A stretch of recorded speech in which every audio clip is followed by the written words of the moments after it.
The year is 1985. Back to the Future and the Goonies have both hit the big screen. On the small screen, He-Man has a stronghold on viewing figures, along with Transformers and Robotech.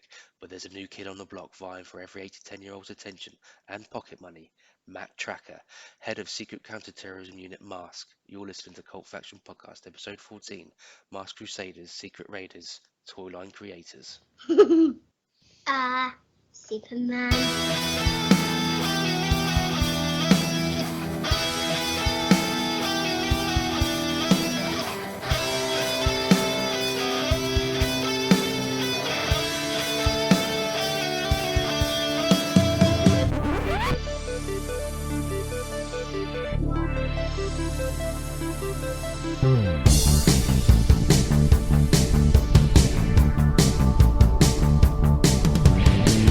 M.A.S.K Crusaders, working overtime, fighting crime, secret raiders who will neutralize civil rights.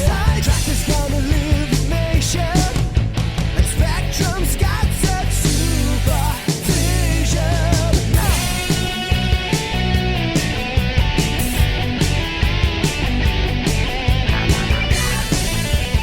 Hi, this is Cult Faction Podcast, episode 14, M.A.S.K Crusaders, Secret Raiders, Toy Line Creators. We're in that dead zone between spring and summer. The TV networks and movie studios are all playing their cards close to their chest, and not a lot of trailers have dropped. So we've decided to take a break from our normal format and take a look back at a classic cartoon from the 80s. This week we're going to take a look back at M.A.S.K. So before I get too involved, I just want to say thanks to Charlie V.E.N.O.M for that rousing cover of the original M.A.S.K theme. To hear more of that and many other cool covers, be sure to check out Bad Arts Lab over on YouTube and Facebook. We'll put the link in the show notes, and no doubt we'll close out with the full version. So I guess all that's left to do is the intros. I'm Damien Hicks, and as always I'm joined by my co-hosts Brett Summers and Paul Hawkins. So let's get behind the mask. Originally created by Kenner, the M.A.S.K toy line was launched in 1985 along with an animated cartoon series that essentially served as 23-minute long adverts, a tried and tested cynical marketing ploy that had been successfully exploited by Mattel for their He-Man range of action figures and Hasbro for their Transformers range. M.A.S.K took the two fundamental USPs of these toy ranges, engaging characters and transforming vehicles, and created a toy line no 8-year-old could possibly resist. Cars that turn into boats, jets that turn into choppers, flying motorcycles, and well, you get the idea. With the opening title music created by two giants of 80s theme tunes, Shuki Levy and Haim Saban, also responsible for Ulysses, Inspector Gadget, and Mighty Morphin Power Rangers, among many others, a surefire hit was always going to be on the cards. The TV series ran for 2 seasons and predominantly centered around Matt Trakker and his band of merry men and one woman, all members of the Mobile Armored Strike Command, or M.A.S.K for short, a secret counter-terrorism unit focused on thwarting the efforts of former business partner Miles Mayhem, head of the terrorist organization Vicious Evil Network of Mayhem, or you've guessed it, Venom for short. Matt, along with his older brother, worked with Miles on a secret project creating transforming vehicles and helmets, or masks as they're more commonly known. All had a wide array of useful capabilities. Shortly before the project was completed, Miles double-crossed the brothers, stole the technology, and left Andy to die. I'm guessing all this was too dark to include in the cartoon, so it was only revealed in the comics that were shipped with the original tool lines. In fact, throughout season 1 of the cartoon series, the Venom team are completely unaware who the members of M.A.S.K actually are. Each episode opened with Miles and his team of ne'er-do-wells involved in some sort of caper to either steal something or destroy something of value. Once the crime had been committed and we'd seen what the guys had gotten away with, the action would switch more often than not to Matt and his annoying son, Scott, and his equally annoying robot pal, T-Bob, normally engaged in some routine mundane activity of no consequence to the larger plot about to unfold. Soon Matt would get wind of Venom's latest escapade and pull together a team to stop their dastardly plans. To do this, Matt would call upon the help of his supercomputer to determine the team members most suited to the mission. These team members would be contacted via a nifty little digital watch, drop everything they were doing, literally drop everything, and hurry to Boulder Hill for debriefing.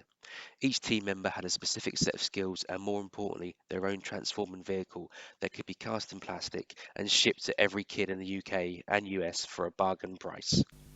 You are witness to an incredible secret. When innocent-looking vehicles and ordinary men become an awesome fighting team, it is the secret of M.A.S.K, where illusion is the ultimate weapon.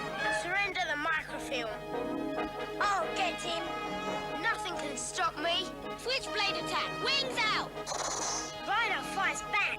I'll make a diversion. Then open the rocket launcher. Gotcha. M.A.S.K, where illusion is the ultimate weapon. Wow. So, in a nutshell, that's M.A.S.K, a toy line, an action-packed cartoon, a comic book, and an awesome theme tune. I think to do the show any justice, we need to look at these three elements separately. I think it's probably worth starting with the cartoon. So as you heard in the intro, the cartoon itself was predominantly a vehicle to sell Kenner's latest range of toys. It debuted in 1985 with a pilot episode, The Death Stone. Here we are introduced to the main three characters in a format that would become familiar throughout the majority of the episodes. Miles Mayhem interrupts a scientific expedition to retrieve a life-giving meteorite and makes off with the artifact, leaving the head of the expedition, Professor Stevens, for dead. We then cut to Matt Trakker's country mansion where Professor Stevens has been recovering from her ordeal. At the same time, we're also introduced to annoying arsewipe Scott and his robot come moped T-Bob. Matt assembles a team of M.A.S.K members to go after Venom and retrieve the meteor. This format would be repeated multiple times throughout the first season, with various random MacGuffins serving as the plot point for Venom's nefarious deeds. A particular favourite of mine is an episode called Dinosaur Boy. In this episode, Miles Mayhem is forcing an unidentified tribe of indigenous people on a jungle expedition to find a breed of dinosaur men who could hold a secret to a longer life. He kidnaps an infant dinosaur and heads back to his secret hideout. The father dinosaur goes on a bit of a rampage, but as luck would have it, the head of the previous mentioned tribe is friends with M.A.S.K team member Alex Sector, who happens to be in the area. Soon Matt and his team are on the case. So that's just an example, almost two examples of the M.A.S.K cartoon. I was really sorry. I was laughing that Asswipe Scott had a robot cum moped. Well, it is, isn't it? It's a robot cum moped. Yeah, You know? no, that didn't help. I was just like, robot cum moped. I had to hold it in so much. So did T-Bob. So did T-Bob, yeah. Zoids. Yeah, I mean, that episode you described there is pretty much what would happen in most episodes, with Miles Mayhem kind of often making his criminal capers more tricky than they needed to be, and like overdoing a lot of things that then led to someone who somehow knew Matt Trakker and Matt would come and save it. Matt Trakker knows a lot of people and has a lot of contacts around the world. Maybe they're all M.A.S.K agents. Well, I think when you're a multi-millionaire businessman who's developed some sort of technology that can turn boats into cars and cars into boats and choppers into motorcycles, etc., you probably make a lot of contacts. Although, I mean, thinking about it, this was way before LinkedIn, so how we made those contacts is anyone's guess. Who knows? He clearly had digital technology before. I'm guessing Steve Jobs and that just ripped off Matt Trakker. Yeah, and I mean, let's all that for money. a moment look at the watch. Exactly. Apple watches before Apple. Exactly. They should be called M.A.S.K watches or Trakker watches. Now that would make me buy one. The thing I really struggled with is going back and rewatching them now after watching Paw Patrol with the kids. When you realise that actually it's very similar, it's like the same plot every week. And probably the same voices. and he has to assemble the right pups for the job, as it were, and all the pups have special abilities or special equipment. And actually the storylines weren't great, but I used to love it as a kid. And I think maybe that's the thing. It's like the idea of transforming vehicles, was so cool. And you had Transformers, but this to me, I think probably felt more attainable.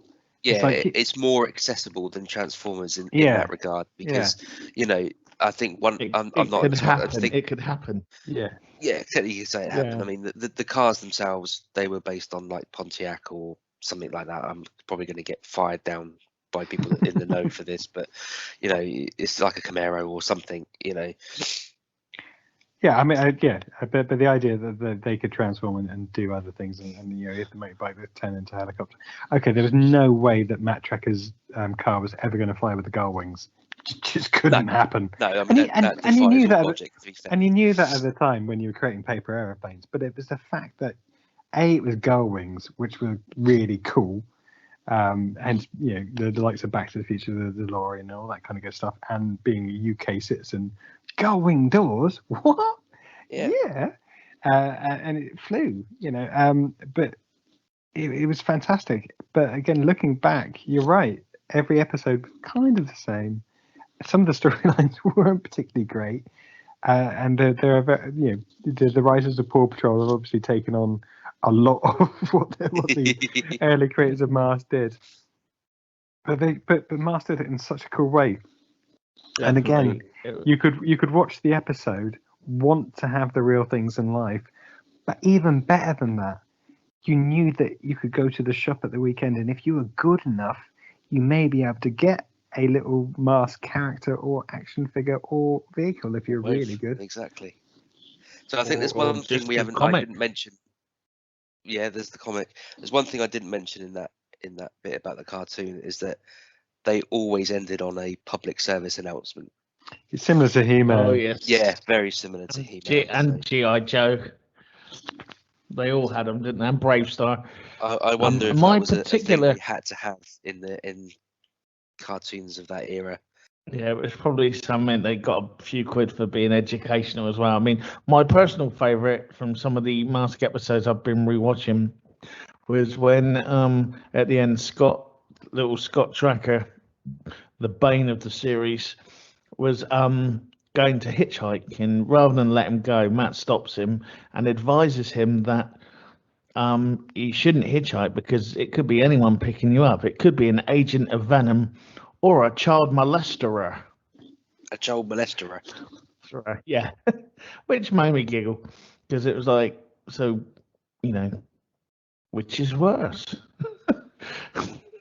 It was just kind of like, the way he said it was like, you know, V.E.N.O M are okay actually, but make sure they're not a child molesterer. And yeah, that was one of the more I guess on the nose 80s on the nose PSAs that was there just to, you know, freak kids out a little bit that anyone driving by in a car may be a child molesterer. I mean, to be fair, yeah, from the ones I've rewatched, that probably sounds the darkest of the announcements. I think from memory, there was one which was just always check the depth of water before you dive. Don't cross the road randomly. Go to a crossing. But I don't think I remember anything as dark as you could basically be kidnapped by a child molester. It was just, it stood out, and that's why I remember it. And it is on YouTube because I did find it again. But for me, though, what made M.A.S.K for me was you got your run-of-the-mill opening kind of set piece of whatever V.E.N.O M were up to that week. And then it was the bit where Matt sat down at the computer and go like, computer, assemble for me the M.A.S.K team best suited for this mission. And he'd watch every week, just wonder, would it be someone different? Who would it be? Which one? Will there be new people this episode? And to be honest, for about the first 40 episodes, it was pretty much the same people. And then suddenly loads of new ones turned up. More often than not, it was Dusty and Bruce. I think it was Bruce. Yeah, Bruce Sutto, mechanical engineer and design specialist. Vehicle code name Rhino. Apparently. Don't remember it.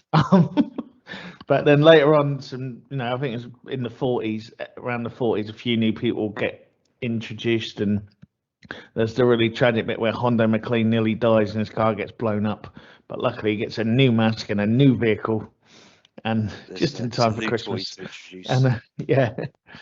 And and continues along and manages to go back to being his school teacher as well.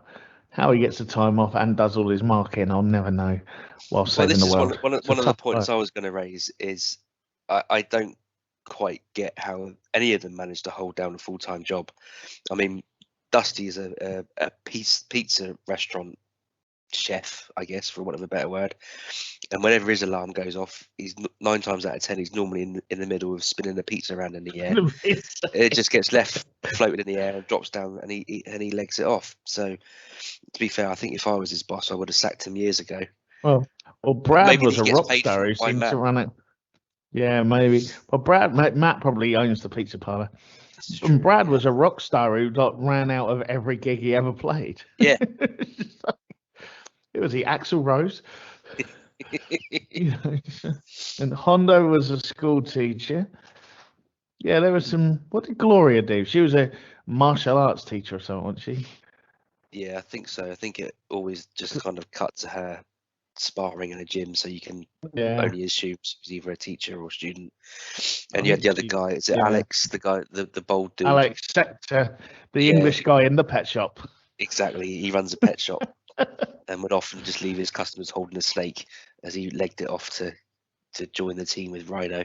So I think guessing by that conversation, all in all, despite its flaws, that we're taking great joy in picking apart, it was still a great cartoon. I loved it. Still do. Yeah. And despite the fact that it was just generally, like I said, 23-minute long adverts for the latest toy range. I was easily brainwashed. Me too. I had pretty much the lot. But anyway, so should we move on to the toys unless anyone's got anything else to say? Yeah, go for the toys. So then, the toy range. As we've already established, the toys were the main driver for the TV show to exist in the first place, and were produced from 1985 to 1988, and included 4 different series. In Series 1, the toys predominantly consisted of replica versions of the vehicles portrayed in the cartoon series, and came with 1 or 2 action figures depending on how it was portrayed in the show. In addition to this, you could also get your hands on your very own Boulder Hill gas station, which was the M.A.S.K team's secret base. I've got a vivid That was memory. such an awesome Christmas. That was such an awesome Christmas. It I was. remember getting that. Yeah, I've got a vivid memory of coming downstairs one Christmas morning and seeing a box containing Boulder Hill in all its glory waiting for me under the tree. Oh, And thinking back, it literally was just a white cardboard box with a print of Boulder Hill on it. No whistles and bells like you see these days. It was almost like a box that an Amazon package arrives in. yeah. So, yeah, Boulder Hill, though, it was great. I mean, but that wasn't it, was it? There was more coming in later in the series, wasn't there? You're right. Later series would introduce more vehicles, some of which weren't even in the show. The action figures differed from most other action figures available at the time insofar as they were much smaller. I can only assume this is due to the fact that the main focus of the toy range is the vehicles themselves. So in order to make them affordable and playable, it was necessary to shrink them from the normal 3 3/4 inch size we were used to seeing. Imagine the size of Boulder Hill or Rhino if you had to fit a He-Man figure in the cockpit. No, definitely. I do remember, I remember the first one I ever got was Jackhammer with Cliff Dagger. And when I opened it and saw the size of the figure, I was a little bit like, and it was like, what's this? And then probably about an hour later, I'd stopped caring and it was amazing. Yeah, and it fits in. It fits in the cockpit. Brilliant. Look, guns go down, guns go up, guns go down, guns go up, guns go down, guns go up for like 6 hours. Yeah. Oh, So, I want one and now. also, on top of the action figures and vehicles, if you were lucky enough to own a ZX Spectrum or Commodore 64, you could hand over your hard-earned pocket money and purchase the computer games produced by Gremlin Graphics. I mean, as you'd expect from a game of this era, the graphics weren't that great, and the gameplay was pretty much limited to scroll and shoot 'em ups or general puzzle-solving format that were most popular during that time. So I don't know about you, but I certainly didn't own any. I didn't even know the games existed until. I didn't know that. No. I remember I had I think Airwolf. I've seen them since. But I didn't have them at the time. No. I was too busy spending my money on all the toys and the comics Exactly. and whatever else. The tattoos. No, that's still to come. But yeah, no, the toys we get. Boulder Hill was awesome. I never had Rhino. I always wanted Rhino. I had Rhino. I had Rhino, yeah. I had that. They were just well made as well. That was the thing. I mean, Rhino was cool, and it looked like a truck. I remember having I had the white van with the red rocket in the back that opened all up, and it was like a base as well and stuff. That was one of the later ones. I can't remember who drove it now. That's gonna bug me. But Ace Rockwell, the astronaut, of course. It was Ace Rockwell's, and He was only picked for the spacey missions. He's in about 4 episodes, I think. but no, that was the diversity of Mars. They had someone for everything, and yeah, that was cool. What was the other one? And they had the orange Venom car that kind of flew a bit, and it had like a scorpion. Yeah, and it had the tail thing at the back. That was amazing. So that's what I got for my birthday when we watched Back to the Future and Clockwise from Shining Video. That was one of the Mars toys that I got that I remember playing with. To the Future and Clockwise. Good mixture. Yeah. Yeah, well, you know. Great Sunday afternoon that must have been. But it was a weekday and I could choose 2 videos. I didn't know what Clockwise was, but it had the guy from Faulty Towers in, so I thought it must be good. Anyway, let's go back to Mars, shall we? For continuity's sake, at least. Oh, yes. But yeah, you're right, Paul. You think you said earlier then that the toys that were well made, and I think it's probably because the cartoon was centered around the toys in the first place. And this is true, but they did what they did in the cartoon. So unlike some other tie-ins that you can buy the toys from, these ones, if it did, the back opened up on Rhino, I think, if I remember rightly, and it could shoot a rocket launcher, or it had a rocket launcher back. The toy actually did that. It wasn't just on the cartoon, but when you buy the toy, it's almost static, and the doors will open, but that's about it. And the little exhaust things came down to his guns. Right, yeah. And the front thing came up and popped out as well. I don't know what purpose it served, but it did it. And the back that came out and that's right. It was a separate vehicle, wasn't it? Yeah, that Sato could drive in. I think it was Sato. Yeah, Bruce Sato. Yeah, he was the mechanical engineering design specialist. Yeah, I completely forgot about that until just now. All right, Rain Man. I can't help it. I'm excited. And the last Mars toy to date was actually, I don't know if we can do this later on, but it came as part of the G.I. Joe anniversary celebrations in 2008, and this is where everyone got really excited because they thought that it kind of maybe there was a future for M.A.S.K.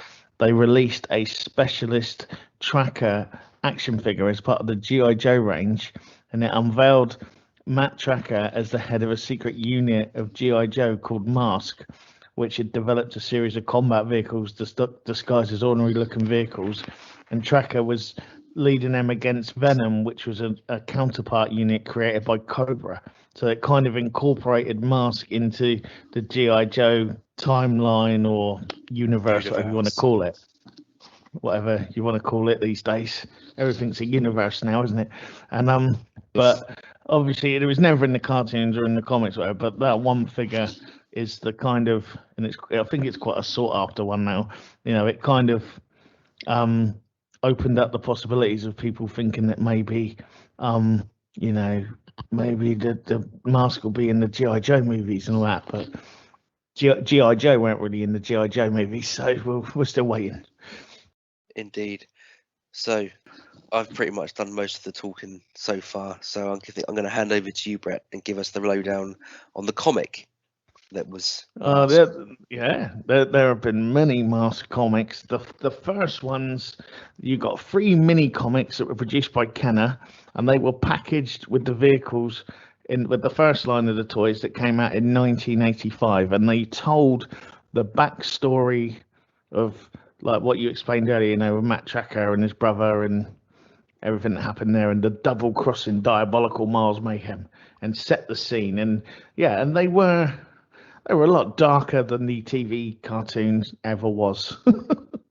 And then obviously once the cartoon launched and it was a success and M.A.S.K Mania was running wild, DC Comics picked up the rights to the franchise and started producing special inserts which appeared in a range of comic books through sort of the later half of 85, and it advertised what was going to become a 4-issue M.A.S.K miniseries that kind of went from sort of December 85 right through to sort of Easter 86. And most of those, if you've got them, go for a good sort of, well, in the UK market, you're looking at about £5 to £8 a hit on those now.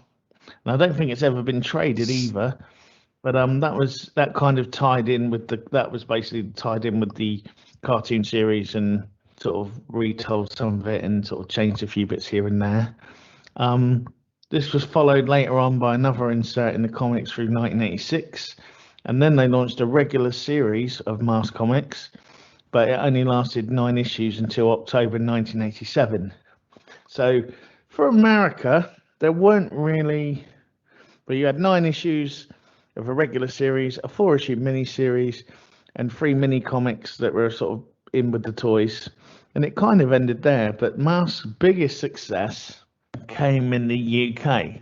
Now, some of these DC sort of strips that were in the series that they ran got repackaged in the UK as Christmas annuals, and a few tech stories as well. But then Fleetway got the rights to it and started running their own.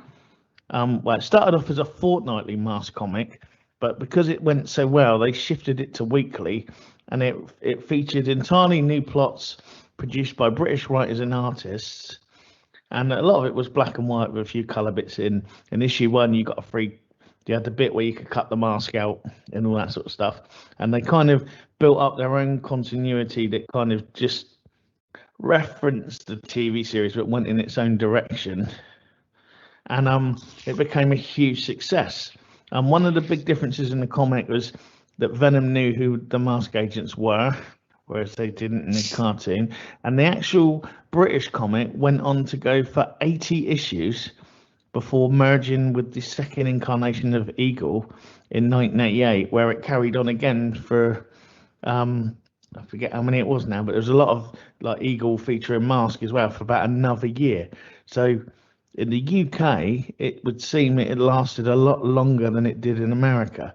I mean, I'm guessing part of that may be there was an oversaturation of sort of toys and cartoons in America, and there's also by about 88, I think there was a bit of a backlash on like a lot of rights groups were saying that like children were being targeted by advertisers and all that sort of thing, and there was a bit of a kickback on that, so maybe it was calmed down a bit. But in the UK, Mask was going great guns.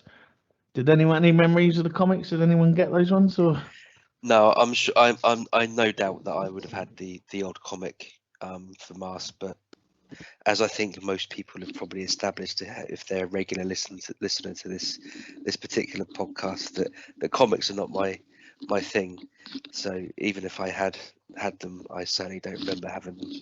Obviously, would have got the ones that were shipped with the toys, because definitely obviously had the toys. So had the no toys, doubt. yeah. But me being me as a 1985, as a 8-year-old would have gone, oh look, there's a comic in here. I don't care. As we said earlier, the guns move, the back comes off Rhino. I don't care about the comic. I don't think I was that fussed by the comics at the time. I think I was more Power Extreme when they came out. Centaurians. Centurions, Power Extreme. But I don't think I really got Mask comics religiously. I think I might have picked up the odd one or two, but like Damien, I was more preoccupied with if Mum was going to give me some pocket money to buy something, I'd rather get a toy than a comic or an action figure than a comic. I wanted it all. Of course you did. So I got them. I've still got a few as well. I was digging them out, but they're in a big box right at the back of a wardrobe, and it was too much hassle.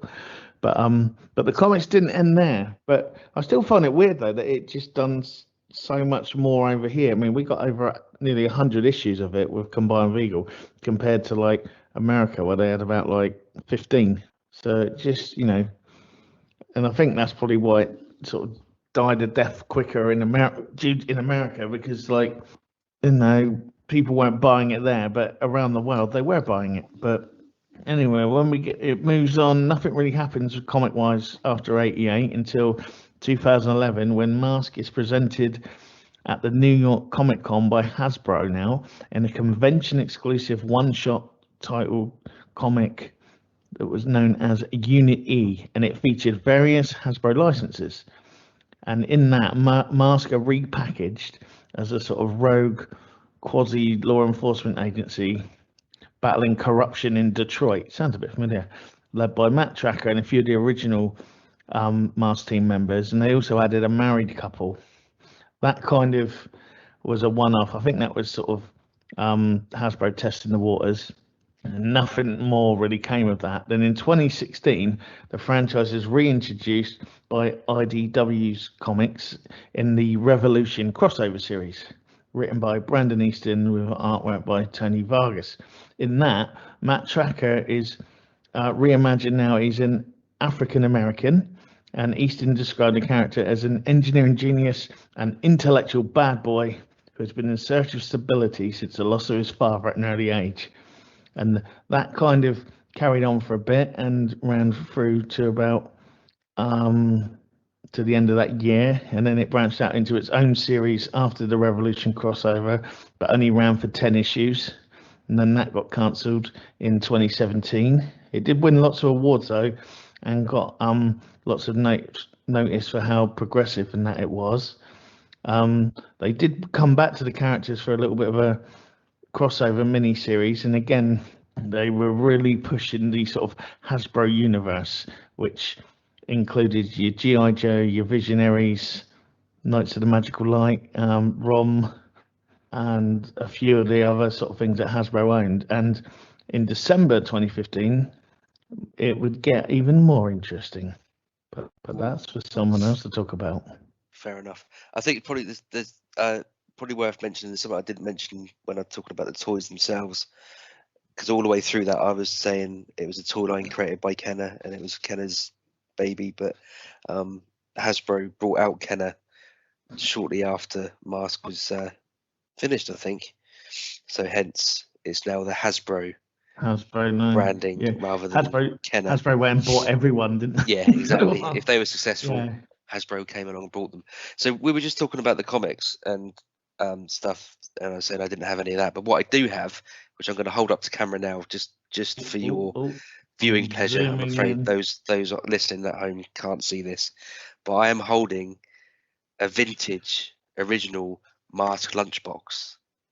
It looks really small, doesn't it? It is really small. I think you could fit a sandwich in there, and that's about it. So it wouldn't got work two of nowadays those. where you need to pack a bit of fruit and a bit of. You got two. snacking. Did you keep one in the wrapper? Oh, was No. there a beaker as well?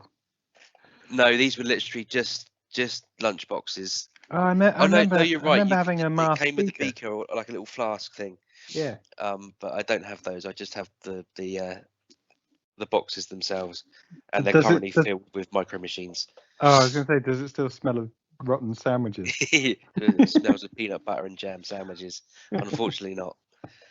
One just full of micro thing I machines. just thought of as well as I was going through the comic stuff is that I think everything we're talking about is kind of referring to season 1 of the M.A.S.K cartoon and not the season 2 of the M.A.S.K cartoon, where There's a for some reason reason for they all turned into a racing team. Yeah, that was actually only the final 10 episodes of the cartoon, I think. Yeah, that's what I mean. It was just weird, and For some bizarre different reason, it people took suddenly knew each nothing other and but everything. tangent. Yeah, Yeah.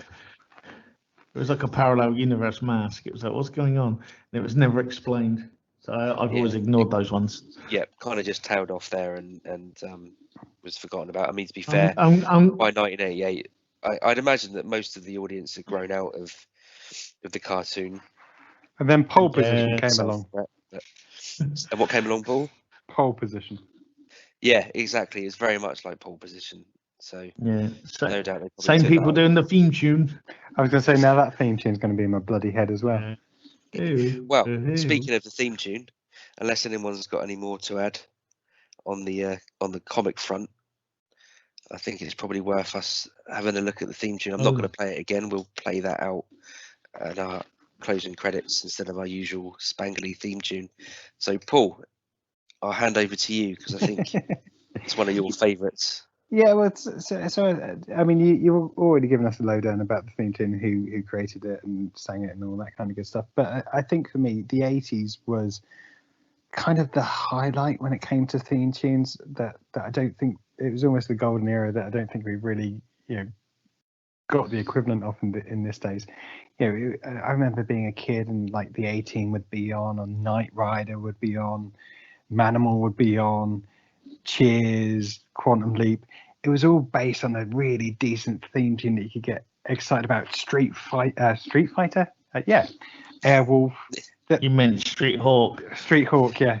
Street Fighter was later to come, but yeah, there were great theme tunes that they spent a lot of money on, got decent writers involved in, and for kids programs and the cartoons like M.A.S.K and like Ulysses that you've already mentioned, and Transformers, they didn't scrimp on the production quality or the effort that they had in and the amount of energy that they invested in creating the theme tunes. And M.A.S.K was one of the classics. But it was more than just the theme tune as well. It's how they integrate it into the rest of the actual episode and the sound effects that they use.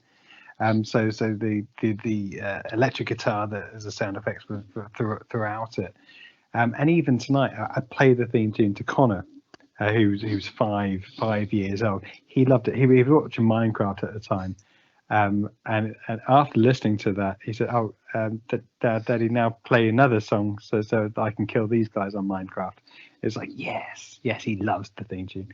And again, it comes back to the fact that reminiscent, as he mentioned, Ulysses, where again the music throughout the episodes was also, dark. It was using all of those synths and again the electric guitars, but it was throughout the whole episode. It wasn't just the theme tune. And again, then they got me thinking. Well, actually, another thing that came along. It wasn't just Transformers, but another, example of that was how Transformers the movie stands up as one of those classic investments in the soundtrack to a cartoon. So I then put that on for Connor as he was playing Minecraft as well.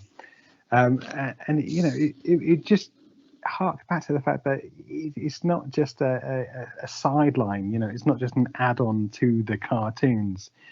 It was an important part, and I don't know whether this was the psychology at the time. To get the kids, as soon as they hear the noise in the background, that their ears prick up and they come running in from outside playing to watch the programs, and they link that through to the programs and the toys. But kids in those days weren't given a rough deal when it came to the music on cartoons. They were very much thought of being part and integral to the actual makeup of the episodes. And so even today, I mentioned Teen Titans a lot, but they recognise the fact that the 80s were this era, this golden age of music, and they got the likes of BER trying to do a takeoff of the 80s classics with like Night Begins to Shine and all this kind of good stuff, but they can't really match up to the originals. That's my take on it. I don't know whether anyone else has anything other to say. But No, I definitely agree, but I just think when you talk music and the M.A.S.K theme, it is probably one of the greatest cartoon theme tunes of all time, and Shuki Levy and Ham Saban, who put it together, and did pretty much any decent theme tune from the 80s to the 90s. They had a hand in it, and they need some sort of songwriting reward. If they were chart hits, they'd be amazing. Ulysses as well. Yeah, Ulysses, City's Pole Position, yeah, Cities of Gold, and the very fact, Gadget. The very fact that almost 40 years later, and for the listeners, we talked about doing this podcast special a few weeks ago, focusing on M.A.S.K. Since then, I haven't been able to get the theme tune out of my head, and it can be 3 a.m. and all I've got is the M.A.S.K theme tune, and the only way I can get out of my head is by going into BER and the Night Begins to Shine. So it's a lose or win-win depending on your point of view. Yeah, situation. No, totally, and they are like. John Williams and Danny Elfman get a lot of credit, but these guys should be up there because most of their stuff, everyone, once listened to, everyone knows all the words and can still remember it now. You could probably stop someone randomly in the street who was around that age and ask them, and I bet they could give you some bit of that theme tune of either Mask or Cities of Gold or Ulysses and Hamesaven as well. Ended up moving into kids TV when he got the rights to Super Sentai and created the Power Rangers and Saban International, and he's got his film company as well now. And I mean, he's used that to become even more rich than he was to begin with. but as I said, they had a real great way of weaving it into, and it's not just a theme tune. They weaved the musicality, the different effects on the guitars or the synths into the actual episodes as well. This episode isn't about Transformers, but it's the same kind of feeling when you watch Transformers and you hear, "You get the touch," and you kind of perk yourself up. Yeah, as a kid, you were the same. It's like, yeah. It was good adrenaline, really, punch the air songs. Exactly, but it's really clever, and I think it's missing, and it has been missing for a long time. In regards to, I don't think people necessarily appreciate it or invest as much money now, or care as much. But in those days, it's quite evident how important it was. You need to give credit to Larry Leon, who actually did the vocals. Oh, yeah. I know, absolutely. It's just because you mentioned him as part of the opening into M.A.S.K as well. But yeah, absolutely. So it's that clean rock vocal, and as Brett said, this could have been in the charts, and it's high quality song production and vocals all together. It's just, and it's for a kids' cartoon series. Yeah, I mean, just add some finger tapping, and it could have easily fitted on Van Halen's 1984 album. Yeah, there's definitely a jump about it. Exactly. Van Halen, it's got that kind of, definitely. That's the thing. It was, people listen to it now, never heard it before, might not get it, but it was definitely of the time and of the place. And if you were there, you remember, like Woodstock. If you were there, well, Woodstock you didn't remember, but this one you will. But it's just I challenge any songwriting duo apart from maybe Benny and Bjorn from ABBA and maybe the Bee Gees to how many there's like 20, 30 hit singles they've got there from theme tunes that people will still remember today if they watch and it. Also let's face it, the lyrics weren't the easiest to fit in a song as well. When you listen to them, they're not imagine the they've obviously to twine into a song. They probably get given a list of, right, here's the song, but you got to include these words, and it's like, oh, cheers. And I bet they've done it in about 10 minutes and then come out with like some massive hit. Because that's just the talent they had, and exactly. Yeah, fair play to them. I it took me weeks to write our theme tune, and there's no words in that. Yeah. Imagine if we gave you words as well. Well, you struggle because I can't sing, but it writes the theme tune, sings the theme tune. So that's the theme tune. I guess all that's really left to look at is the future of M.A.S.K. So there's been rumours and announcements circulating since at least 2015, but probably way before that. Yeah, way before that's then. Kind of what I found online. I think Hollywood Reporter reported that Hasbro and Paramount were creating a movie universe combining G.I. Joe, Visionaries, M.A.S.K, and ROM. That was, as I say, back in 2015. In 2016, it's reported that numerous writers had entered the writer's room to pen it. And by 2018, it was announced that F. Gary Gray would direct.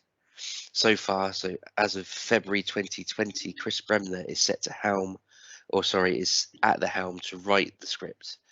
So that's the kind of so far, and I think, and then M.A.S.K had to battle the new terrorist organisation COVID, and it's yeah, quite possibly that might be paying into it. So let's imagine for a moment we're in charge of the project. We've got free reign to cast whoever we like as the main characters. Easy. And I'm assuming Michael Bay's not going to direct it. No, I wouldn't. No, we'll get someone decent. None of us want to see a repeat of Transformers. So that's exactly. No. unless it's about the first 10 minutes of Bumblebee. Oh, nothing else exists. And can I make sure my condition for signing up in this movie is that Scott and T-Bob are killed off in the opening minute? Yep, I think that I don't think there's anyone that would disagree with that. To be fair, Well, Scott- there's no need for a T-Bob nowadays with electric scooters and iPhones. Yeah. That's the way I justified it. anyway. But So who would we have as Matt Trakker? Okay, so just before we get started, so I've just selected my wish list. It would not be the makings for a great film necessarily based on pulling in audiences nowadays, but I don't care. These are the people that I in my kid's head I thought should be in the film at the time, and I'll explain that That's as we fine. go through. That's Okay. absolutely fine. I like that. Well, I've gone for who I think would do it, but also I've gone for those different ranges of people to appeal to the different cross sections of the audience, to pull in different cinema goers from different groups of people in social groups and genres. And that's So- nice of you. I've just been purely selfish. Okay, well, whilst we're being like balls out honest here, I've actually only got as far down as 5 characters, sorry. So you guys can take probably most of the lead on this. Okay, cool. So Cool. Matt Trakker. Let's start off with the top man. Go for it. Go I've for just, it, Paul. well, I've just done it. Brad Pitt. That's who I want to play Matt Trakker. I know if I get Brad Pitt to do the role, he's going to do a sterling job. Also get people on board to watch it. And also, let's face it, he's of that age now where he could play a decent Matt Trakker. He's still an action hero. He's in his 50s, and I've got no qualms that he's right for the role. So you can see I him can see playing where a you're character going that's there. made his money. He's been through life. Yeah. And, Maybe had a divorce Or two. or two. Yeah. But- Okay. Well, go on. Sorry. No, I was just going to say, to me, he could play off that rich, famous person. He does that in spades in his day job. He's got the money, pulls that off. He's an action hero, done that, tick box. He's a dad, tick box. Although, we decided that he loses his kid in the first scene in the film. He was the adopted dad, wasn't he? He was the adopted dad. Exactly. So yeah, that's who I picked. fair enough. I Well- actually went with Michael B. Jordan. Ooh. He's hot property at the moment. He'd pull in a new crowd that wouldn't necessarily be that interested in a masked film. He's obviously got his acting chops in that film we talked about the other week that I've already forgotten the name of. No regrets or Tom something or other. Clancy. It's Yeah. funny you mention him because he may have been partially selected for a later character. Carry on. Oh, there you go. Ah. But yeah, Well, that's I it. went- That's my hold only on, reason for adding him into the mix. I think from what I've seen in the clips of No Remorse, that's it, isn't it? Yeah. And some other stuff I've seen him in, I think he could carry a Matt Trakker type Yeah. character. It was good in Black Panther. Exactly. Yeah, I would. It's weird. My choice is kind of the middle of your two. I think I went for Chris Evans, the actor, not the TV Not presenter. not the ginger TV presenter. No, the actor, Captain America. Yeah, see, I get where you're I going. kind of get that. Yeah. I kind of dismissed Also, it because of Captain America. Yeah, Sorry, but carry again, I'm going. No, to say, I'm going for the appeal. So like some of mine might not necessarily be people I like, but I'm going for like who would be in that role and who would appeal to a key market demo, shall we say? So I think Chris Evans, he's hot off his Captain America run. People want to see him be Captain America still, but he isn't. And this could be the next big thing. Like, well, he would like to win he that. replaces See the him in shield that, with yeah. the mask. I mean, Yeah, seamless, really, when you think about it. not just a mask, a mask. Mask. Cool. Fair enough. I don't know. Do we want to settle on one, or are we just going to be happy putting our names Oh, out? well, into ether? these are our ideas. Yeah, Anyone it's- listening? Exactly. Do you agree? Do you disagree? Were we right? Were we wrong? And it's Brad What Pitt. about then? If we got Matt Trakker? What about Mars Mayhem? Oh, hold on. Are we not just going to go through the mask people first and then go on to Venom? Yeah, I think that might make it a little bit Can easier. do. Okay. So we're next on to Bruce Sato, Sato, however you want to pronounce it, I'm just in the computer voice. in the computer voice. Yeah. Yeah. So I've gone with a name that probably most people won't recognise, and it's Song Kang, who is the lead in Sweet Home, the Korean show that I've been waffling on about for 3 weeks in a Oh, I row. watched the first one of that this week. It was good. We've I gone. watched that That's too. in a different But podcast. no, Yeah, but yeah, I think. So I mean, it's solely based on his performance, and now I don't know a lot about the guy at all, if I'm honest. But he has that look about him that he could carry an enigmatic hero, Yeah. without being too obvious about how the character's portrayed. I mean, let's be honest, it's mildly racist in the original cartoon series with the odd sayings that he comes out with. You know, yeah, exactly. Yeah, I'm not going to do that because that's just as bad. I Exactly, apologise it to our is, listeners for that.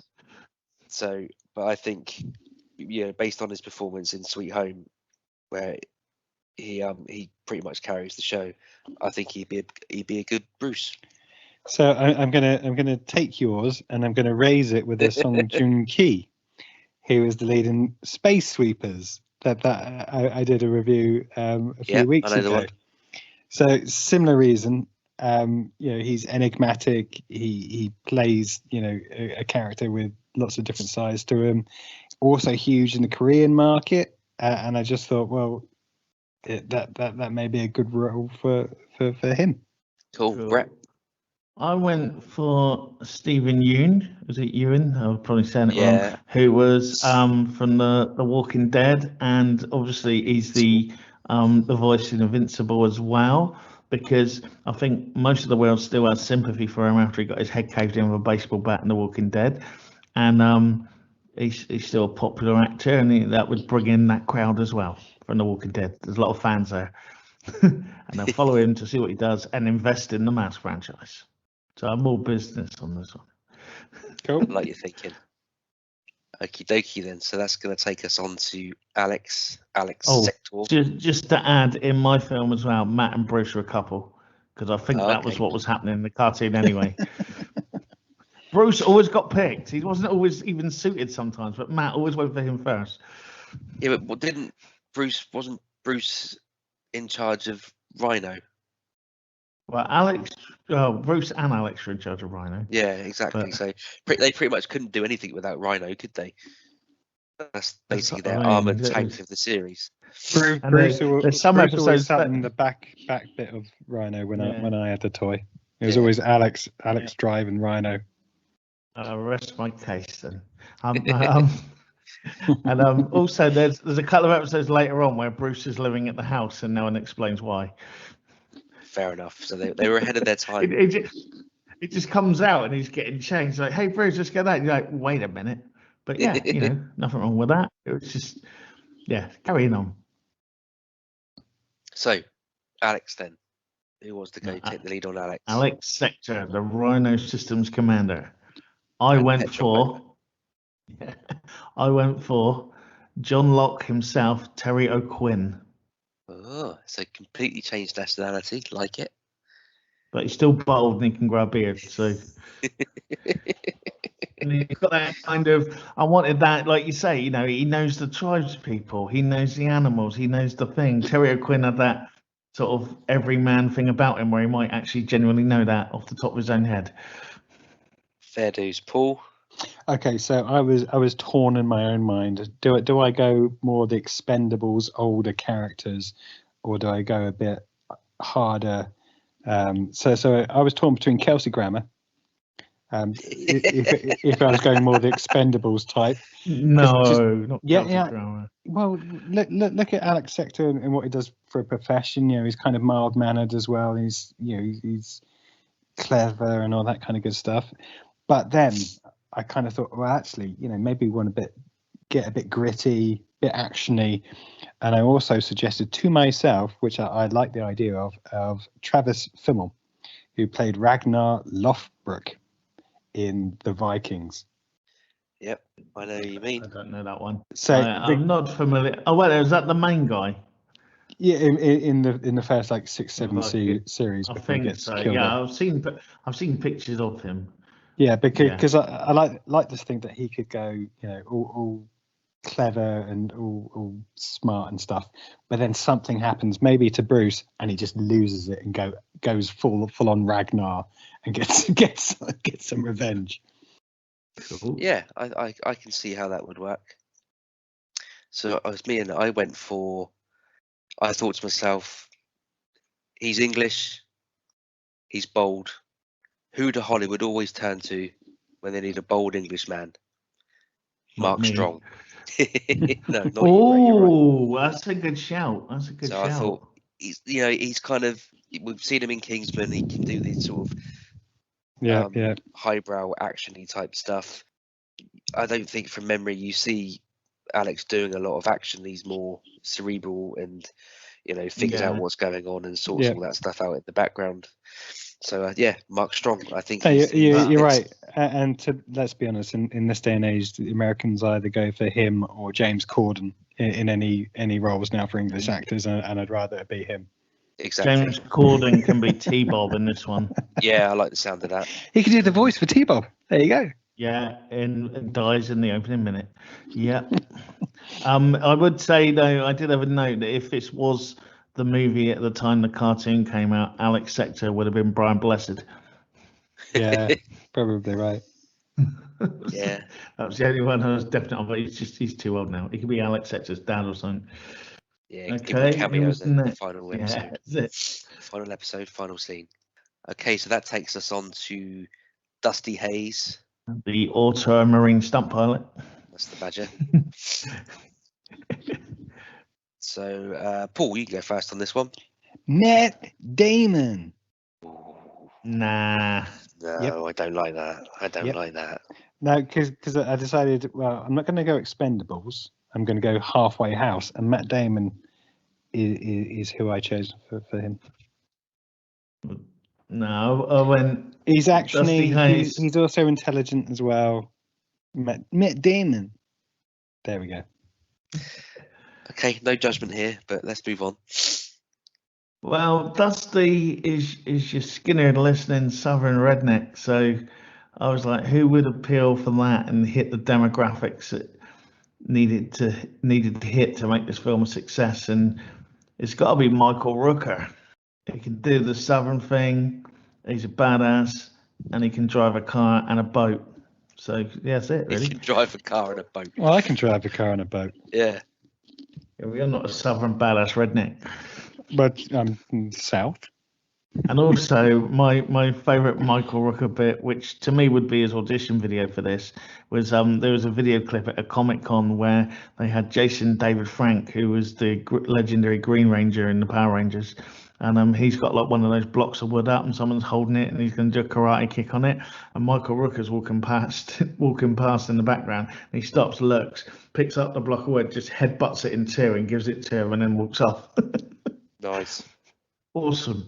That's all you need. Okay. Who did you have, Damien? Well, I'm just on that point.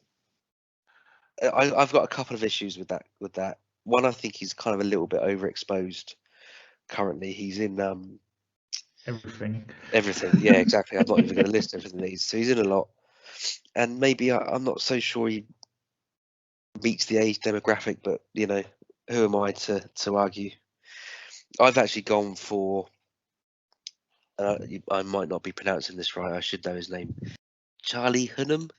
Charlie Hunnam. Jax, basically. Jax. I've gone for Jax. I I think he's going to turn out later on my list. Is he? So my thinking is just basically give Jax a southern accent, and you've got Dusty. There you go. Job done. The swagger, the way he holds himself in Sons of Anarchy. It's just like I say. You give him a southern accent. Transpose it into the Mars universe. Job done. No, I see that. There you go. Okay, Gloria Baker, the feisty female mask. Okay, so funnily enough, Paul, you mentioned Vikings a few moments ago, and I've actually gone for Catherine Winnick, who plays the love interest in Vikings. The Which one? They're all love interest. I want to say Ice Maiden, but it's what they called Shield Maiden, isn't it? Shield Maiden, yeah. Yeah. So she's also is now in Big Sky. Funnily enough, we keep talking about also. Not necessarily the right age demographic per se. I think she's probably about our age, to be honest. But as you can see, if you watch Vikings, she does a pretty good action sequences and stuff. So I think she'd fit quite well in the Mars universe. Brett, who have you got? I went for Eva Green because she's a feisty, independent female. She can kick ass, she can take names, but still be caring. And it's something for the dads. See, it's weird you say that because I saw her as more of a bad person. So I actually went for Vanessa. Ah, cool. But yeah. I've got someone badder for that. That's kind of actually where I went, and then I moved to there because I thought she can play against type because she did Miss Peregrine's Home of Peculiar Children. And she was good in that. Yeah. And no, like her. One of the reasons I chose her. So I chose Rosa Salazar, who played Lisa Battle Angel, just because I thought if you're going to get someone that can kick ass, I was going to be a bit left field as well. Cool. I can see that. Okay, so that takes us on to Brad Turner. Brad Turner, who did I? Oh, okay, yeah, Ryan Reynolds, just because I wanted him in the film. No other reason. It's just I think a film with Ryan Reynolds in is better than the film without Ryan Reynolds. Green Lantern, prime example. Fair enough. I don't think there's any logic. That's not a bad you can choice. argue against that. He could fit that. I'm ready. Yeah. Well, my one, as I say, I'm playing for the demographics. We needed a rock star, someone young who appeals to like the teeny bopper kids and all that. So I went for Nick Jonas. I thought you were going to say Harry Styles for a minute there. I did think about Harry Styles, but then I thought that probably in America, like if you got a Jonas brother in, that's quite a few. That's a lot of likes on your Instagram straight away, isn't it? It's like, fair enough. I don't know what I don't. can say about I don't that, want to. Yeah, I'm the same. I feel dirty saying it. Yeah. But like but I'm playing it for I'm the studio executive and I'm picking my film. He's got a massive following, and if he can't do it, there's two other ones. And he's married to Sophie Turner, so he could be a Brad Turner. I think that's the one that's married to her, isn't it? And they're interchangeable. They're like they're like little Russian dolls to me. They're interchangeable and slightly different sizes. But anyway, that was my one. Okay, I'm sorry. I feel like I need a shower after saying that. I think you should. So let's move on to. I'll just make clear. That was as far as I got with my selections. I've got a few for the Venom team, but with all the other stuff that's been going on, that was as far as I got with my recasting. So it's going to be just you two now from now on. So okay. Well, you just deal them out and we'll knock them back. I'll just deal them out and we'll knock them back in. I like the sound of that. Hondo McLean. Who would you like first? Let's go with you first, Brett. See if we can get rid of Hondo McLean. Jonas nonsense. Yeah, Hondo McLean. You need the teacher who's also like tough, uncompromising, with a knowledge of history, and I did keep him as he was the only African American member of the M.A.S.K team, I believe. I went for David Ramsey. He's likable, he's approachable, but he's still tough, and he could kick your ass. Okay. I'm going to take that and raise it. John Diggle. I know what you mean. Yeah, I'm just trying to just checking. Envisage. Yeah, I suppose. Put him in a suit jacket with elbow patches on. He's a teacher. I just don't remember him being as kind of buff as Diggle.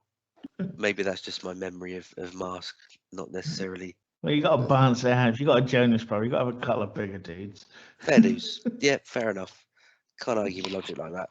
Paul, who did you go for? So again, I was kind of torn with this one. So I kind of thought Michael B. Jordan just to get in some of the new watchers. However, again, coming back to my old more Expendables type casting for some of the roles, with a more new young generation too. I just kind of thought, who could fit this role? Who could be old, wise, impart some knowledge, but also kick ass? And I just went Samuel L. Jackson.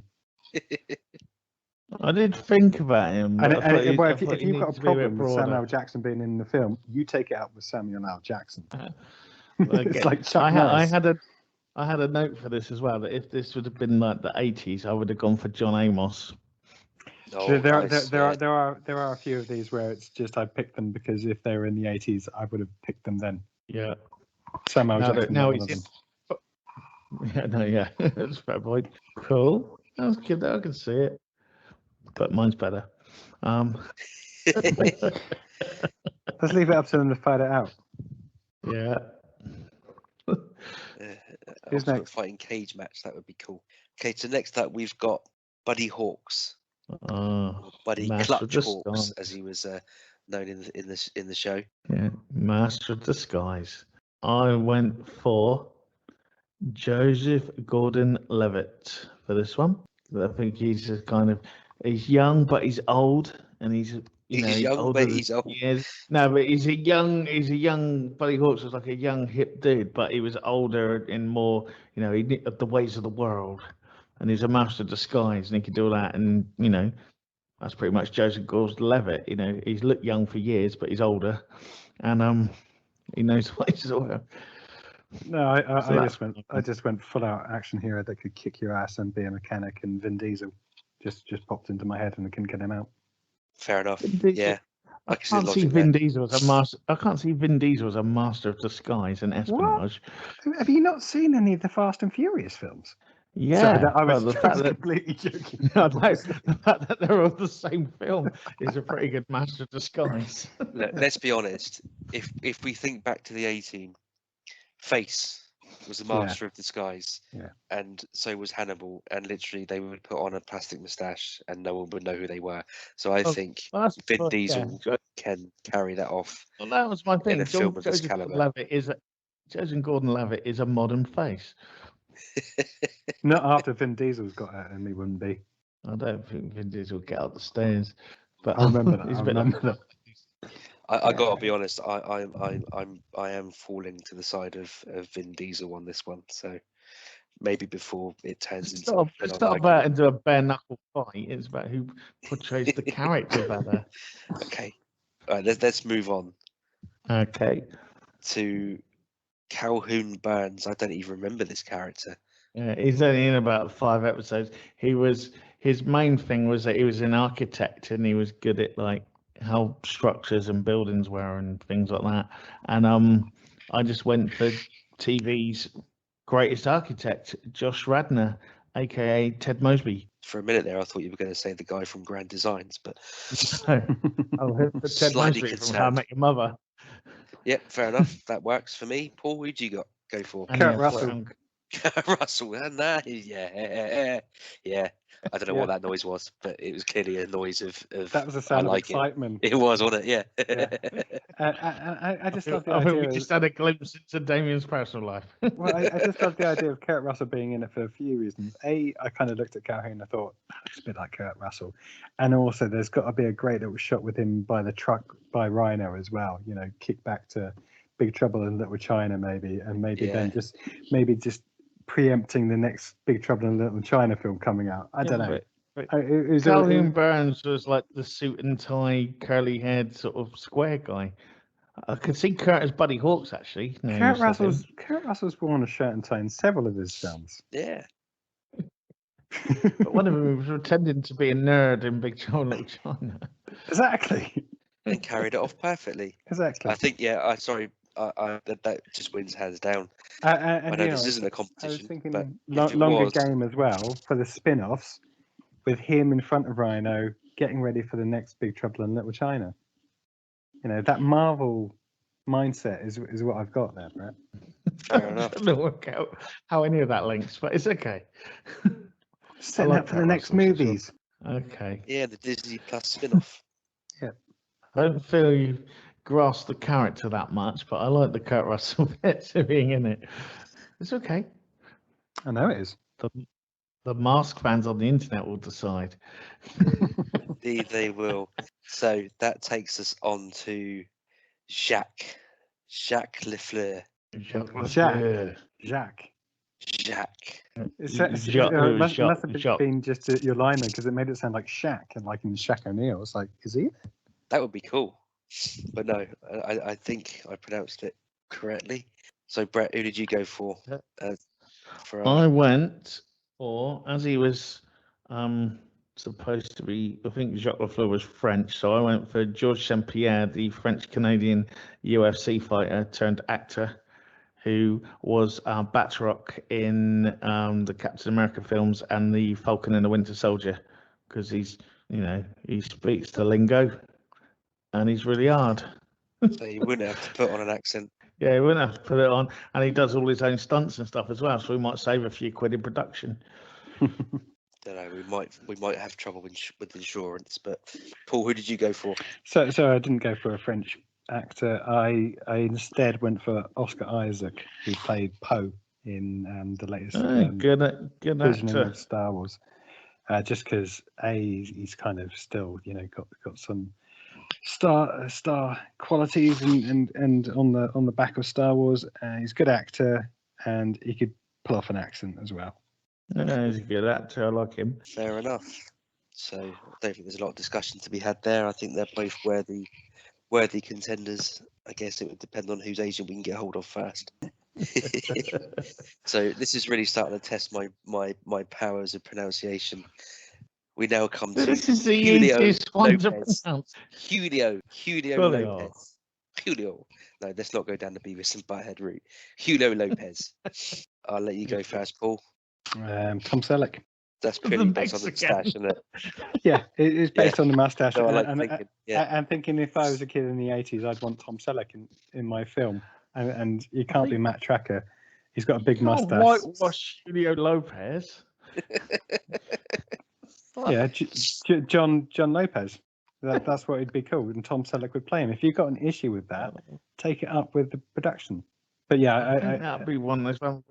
There'll be a campaign against the film with that. No, when I was a kid in the 80s, I wanted Magnum PI to be in everything, and so he is going to be in my version of M.A.S.K, and the only way I can get him in this is by playing Jules or John Lopez.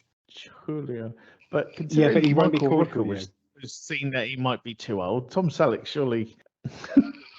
No. Yeah. It's my film. Okay. Oh, it's a good job we're not all in the same room. I think there'd be fisticuffs right now. So, Brett, who did you go for Julio? I went for Michael Pena, who is probably best known as being. He's been in loads of stuff. If you Google him, you'll recognise him. He was the guy in Ant-Man who was he was basically like his sort of business partner sidekick, and always had the bit where he had to tell a story, and it would be like him narrating a story, and that's like the best bits of Ant-Man. I thought we could do with that in a M.A.S.K movie as well, and he fits the demographic type of sort of being the Spanish Mexican type guy, as he is one, rather than Tom Selleck, who's clearly not. And it's not bad when this you is our movie. We can chop and change characters how we see fit. I mean, I like the fact that you're saying that that's important in the film, and I think you're right. It is important to have that in the film, but not as more important as having Tom effing Selleck in the film. Tom Selleck could have been Matt Trakker. No. And if you're going to have someone doing a monologue or some background narration, Tom Selleck's voice. Hello. Not that it's a competition.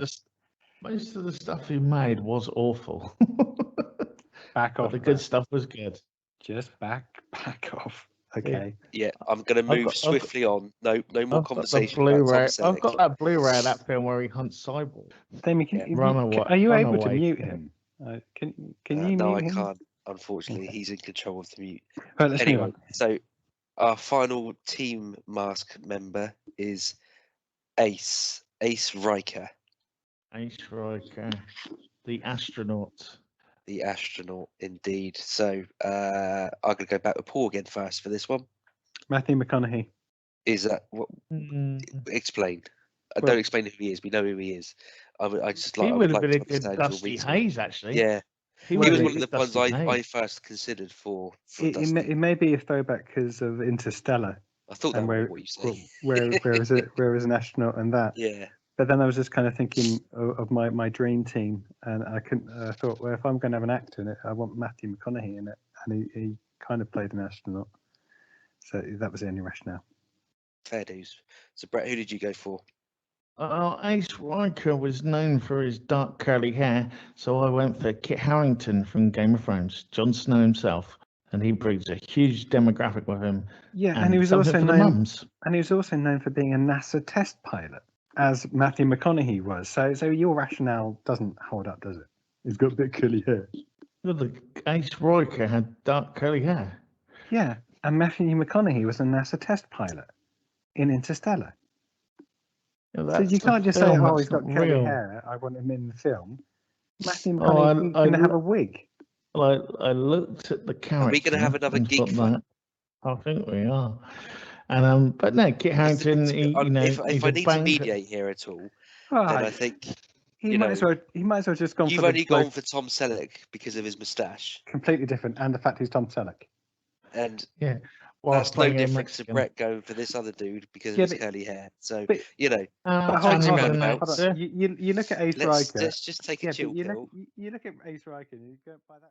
This argument continued for far too long. Some words were exchanged that no one at home needs to hear, so we're going to pick it back up just when it's coming to a conclusion. Sorry for the interruption.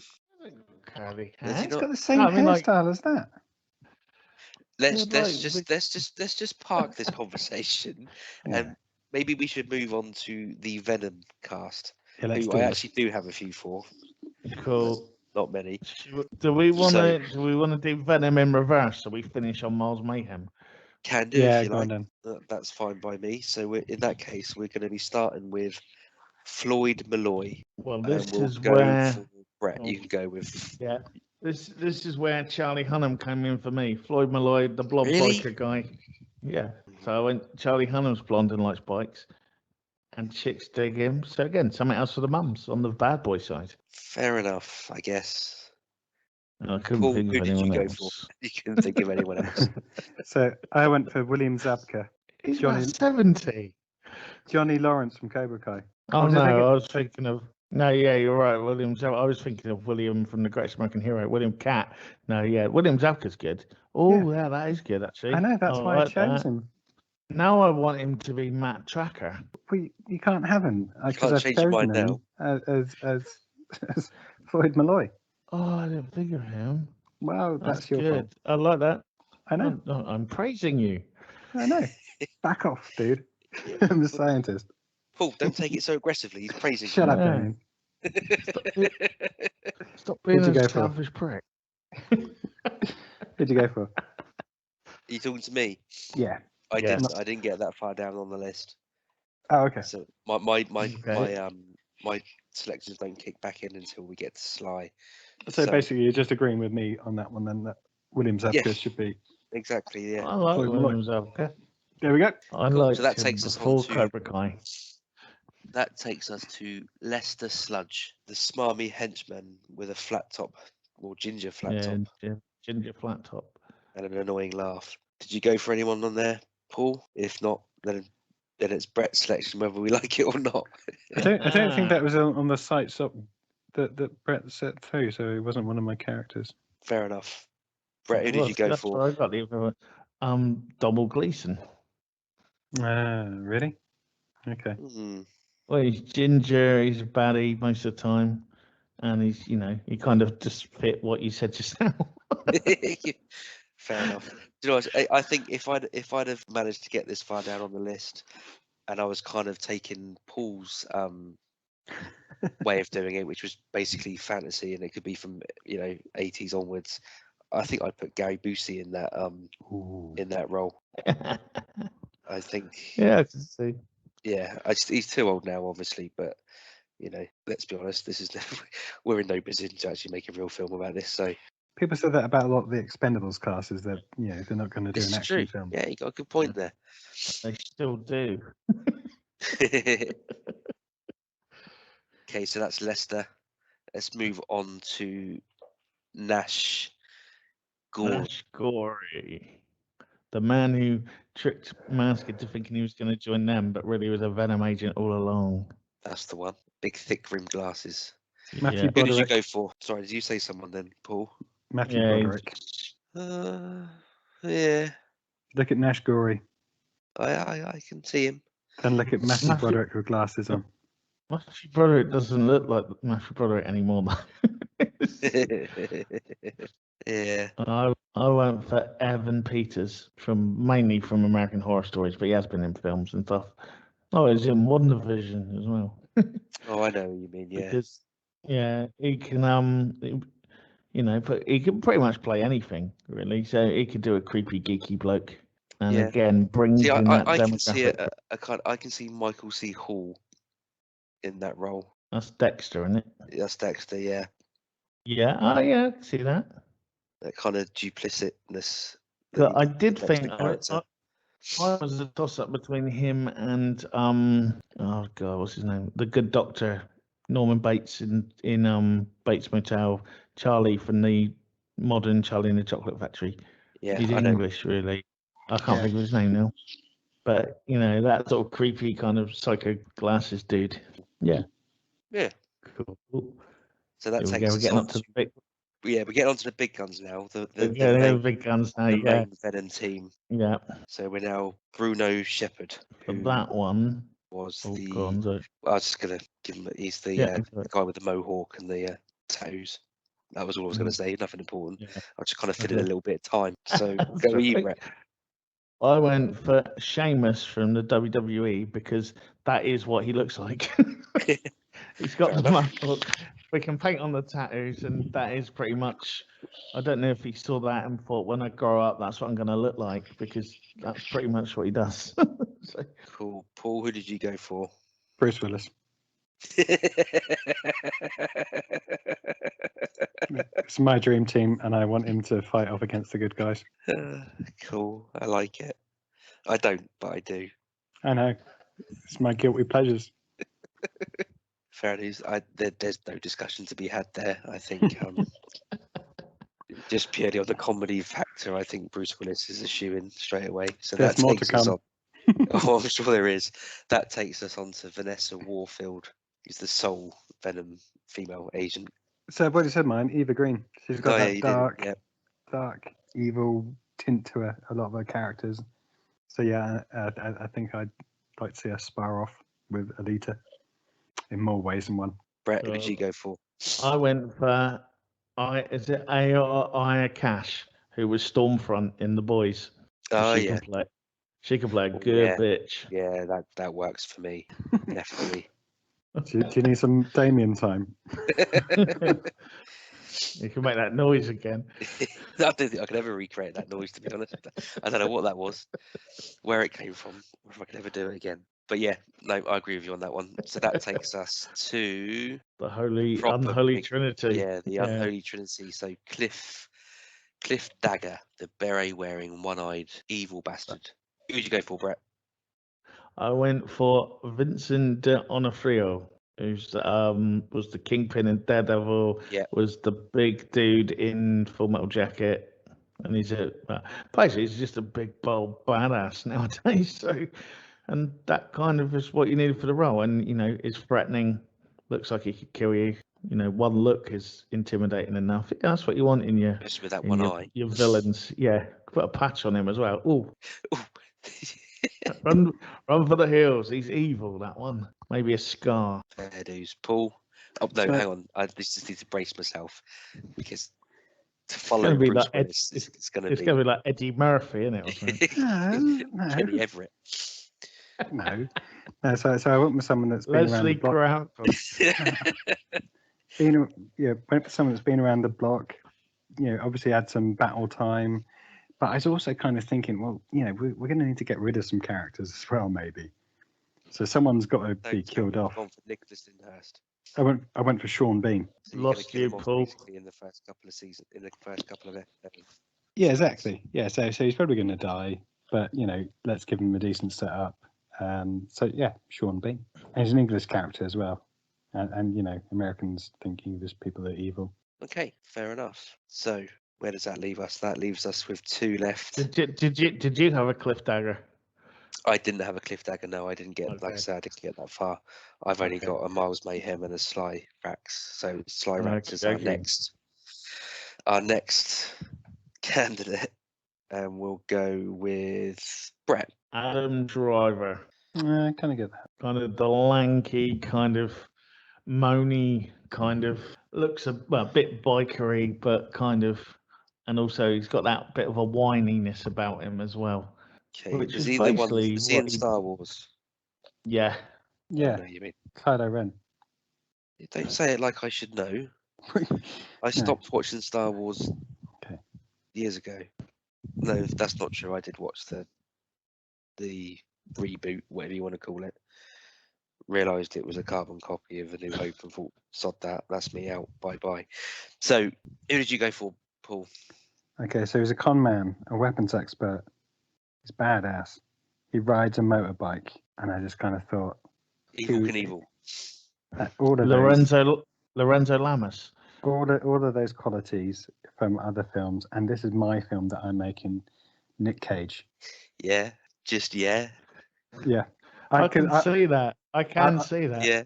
I want him full Nick Cage in this, Ghost Rider style, but with a mustache, Sly Rax. I don't disagree. I think it's I don't even if it's worth me bothering to say who I wrote down for that one, based on the fact that you've just literally pulled Nicolas Cage out of the hat. But I'm going to say it anyway. I went for Carl Urban. Oh Hero. no, that's a good I was shout. about to I say do like Hero Carl instead. Urban. Jesus, what's it called? The Boys, isn't it? Yeah. Pretty much the same reason. It's badass. It's got black hair. Grow a pretty decent moustache, and there you go. You've got Sly Rax. But to be fair, Nick Cage has blown everything out of the water, so that wins hands down. If this was a competition, you would have certainly won that round, Paul. No doubt about it. So that takes us on to the top spot, the main man. The only reason M.A.S.K exists in the first place, because let's be honest, if it wasn't for Miles Mayhem, Matt Trakker wouldn't need to do what he does. So, Miles Mayhem. Let's go with Brett. Well, he's an older gentleman, and obviously is a decorated war veteran, or so he'd have you believe, by the fact that he wears his medals all the time. So I had to take that into consideration, even when sneaking up on people. And with just thinking about it and looking at the statistics and what he's going to be, there was only one decision that could be made. Michael fucking Ironside. That silence is awestruck, I guess is the best way of describing it. I would never have put. I wouldn't have gone there, but now that you've gone there, I don't see anyone else playing Miles. So it's all redundant now. But Paul, who did you go for? Okay, so there's a couple of things for me, because Miles Mayhem isn't the youngest of people on the block, and I was kind of torn. Now, the reason I'm torn is because I looked at Miles Mayhem and I was thinking, American actor, who do I want that could kind of do evil, kind of, really cut the mustard for this, if you just put a tash in him. And I kind of thought, well, actually, you know what? And to be fair, he may be a little bit old, but as I said, Miles Mayhem isn't the most sprightly of people. And I was thinking John Goodman with a mustache. You're on mute, Damien. Yeah, thank you. He can do evil. You're right.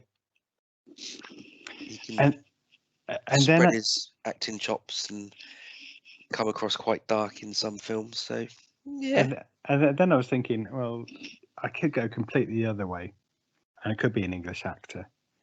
And who Adam Woodjet. No, but who would I like? Who's maybe a bit more portly, to take on a major US blockbuster? I think I know where you're going. And I went for Nick Frost. Oh no, that does surprise me. That's not where I thought you were going to go. And I'd like to, if I was a director, get Nick Frost and challenge him to be Miles Mayhem. Again, no rhyme or reason to my selection for this one. I was just pulling them out of my mind. See, I thought you were going to go for the gambling effort guy, whose name now escapes me. Nil by mouth, etc., etc. Gary Oldman. No, Ray Winston. Ray Winston. Oh, Ray Winston. Oh, In fact, he's not in Nil by Mouth, is he? That is no, that's Gary Oldman. Isn't it? Yeah. Melbourne, isn't it? Or did he direct that? Oh, I get them confused. Gary Oldman's definitely in Nil by Mouth, but for some reason I've got a vague recollection, vague thread of something or another that links him to it as well. But anyway, that's who I thought you were going to go with, Ray Winston. Well, that would have been a good choice. Yeah, it's not who I chose. My choice for Miles Mayhem, and there's no rhyme or reason. It's just literally the first name that came to mind, and that's Patton Oswalt. I just thought, do you know what? A little bit portly, but I think he can pull off that kind of maniacal, crazy, evil dude in charge of a bunch of weirdos. So yeah, Patton Oswalt for me. Cool. But unfortunately, it doesn't matter because it's Michael Ironside, isn't it? There's no there's no question. yeah, I think it's that one last great role he's got. So yeah, but what a film it would be. There's some great ideas there. I'll be interested to see what listeners think. I mean, do let us know absolutely. how right and how wrong we were. Rip us apart, build us up, whatever. Go it's full just for child fun. ahead if you need to. We can take it. So yeah, that was our Mask episode. I don't really think there's much else we can add. Feel free to share your memories of Mask to our Twitter and Facebook, etc. If you want to contact us directly, you can always do that on our email address, which is cultfactionpodcast@mail.com. We're going to close out with the full version of Charlie Verlaine's cover. So it's goodbye from me. It's goodbye from me. And I'm signing out. Cool on the gang. Thanks again. Good night. Is it wrong that I'm really looking forward to just listening to the theme tune? Assemble mobile unrestricted. Although that was the only thing that bugged me as a kid, was this felt command.